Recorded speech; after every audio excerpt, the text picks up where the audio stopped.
আসসালামু আলাইকুম রাহমাতুল্লাহ। বিসমিল্লাহির রহমানির রহিম। অতিরিক্ত গরমে শরীর ঠান্ডা রাখে ডাবের পানি।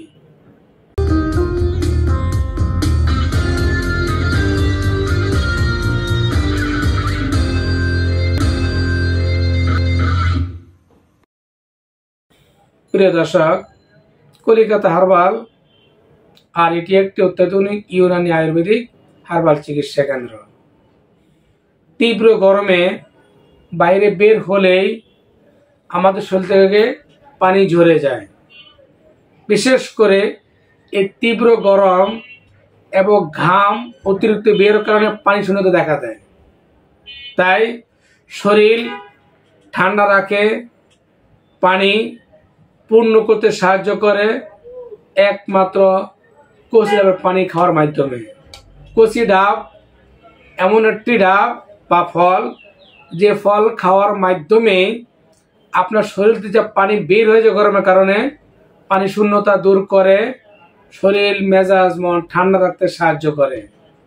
বিশেষ করে পানি শূন্যতার কারণে ডিহাইড্রেশনের সমস্যা, অতিরিক্ত ক্লান্তি, মাথা ঘোরা, দুর্বলতা, কিছুই ভালো না লাগার মতো সমস্যা দেখা দিতে পারে।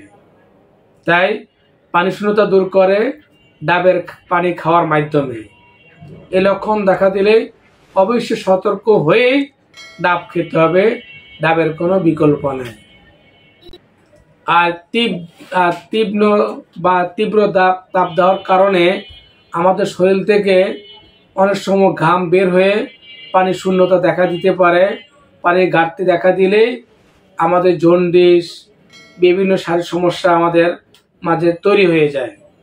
তাই ডাবের পানি অবশ্যই খাবে দুপুর 12 থেকে 1টা বা 1টার ভিতরে শেষ করে ডাবের পানি খেতে। এছাড়া শরীরের রোগ প্রতিরোধ ক্ষমতা, ইলেকট্রোলাইটেট বেরিয়ে যায় বিভিন্ন গরমের কারণে। শরীরের এইসব শূন্যতা দূর করতে পারে ডাব খাওয়ার মাধ্যমে। তাই আমরা খাদ্য তালিকায় অবশ্যই তীব্র গরম, শরীর ঠান্ডা, মেজাজ ঠান্ডা রাখতে চাইলে প্রতিদিন একটি ডাবের পানি খাবো। ডাব পাওয়া যদি নাই যাবে, অবশ্যই একটি করে যে কোনো ফল খাবো, পানিযুক্ত ফল। শসা খেতে পারেন, গাজর খেতে পারেন, অর্থাৎ পানিযুক্ত ফল, যে ফলের মধ্যে পানি থাকে। শসায় 90% পানি থাকে, গাজরে 70% পানি থাকে। এই জাতীয় ফলও খেতে পারেন, তবে ডাব হচ্ছে বেশি বেটার। এটা খেলে জন্ডিসের যেটা আক্রমণ বা জন্ডিস হওয়ার যে লক্ষণ, ওগুলো দূর হয়ে যাবে এবং শরীর দুর্বলতা কেটে যাবে। ডাব খাওয়ার মাধ্যমে শরীর চাঙ্গা থাকবে এবং মন মেজাজ ঠান্ডা থাকবে। তো বন্ধুগণ, গ্রীষ্ম কিংবা যে কোনো গরমের সময় ডাবের পানি আদর্শ খাবার হিসেবে গ্রহণ করবেন। তো আজ আর নয়, সকলের সুস্থতা কামনা বিদায় নিলাম। আল্লাহ হাফেজ। আসসালামু আলাইকুম রাহমাতুল্লাহ।